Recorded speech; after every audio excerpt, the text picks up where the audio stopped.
ఇక బీఆర్ఎస్ పై TBJP chief Ramachandra Rao fire అయ్యారు. బండి సంజయ్ ను బీఆర్ఎస్ టార్గెట్ చేయడం సరికాదన్నారు. బండి భగీరథ కేసును చట్టం చూసుకుంటుందని, ఆ వ్యవహారంతో బీజేపీకి సంబంధం లేదన్నారు రామచంద్రరావు. ముందస్తు బెయిల్ కోసం ప్రయత్నించడం తప్పు కాదని, కాళేశ్వరం కార్ రేసింగ్ కేసుల్లో బీఆర్ఎస్ నేతలు ముందస్తు బెయిల్ కోసం హైకోర్టును ఆశ్రయించలేదా అని ప్రశ్నించారు. బీజేపీపై బీఆర్ఎస్ తప్పుడు ప్రచారాలు చేస్తోందని, వాటిని ఎవరూ నమ్మొద్దని రామచంద్రరావు కోరారు.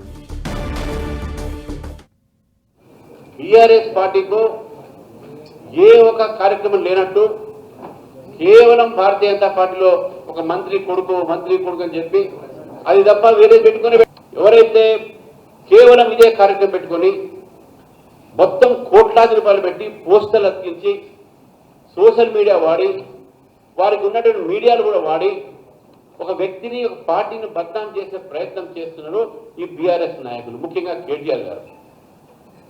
నేను ఒకటే ఆరో చెప్పాను, బండి సంజయ్ గారు తప్పు చేస్తుంటే as party will definitely take action against him.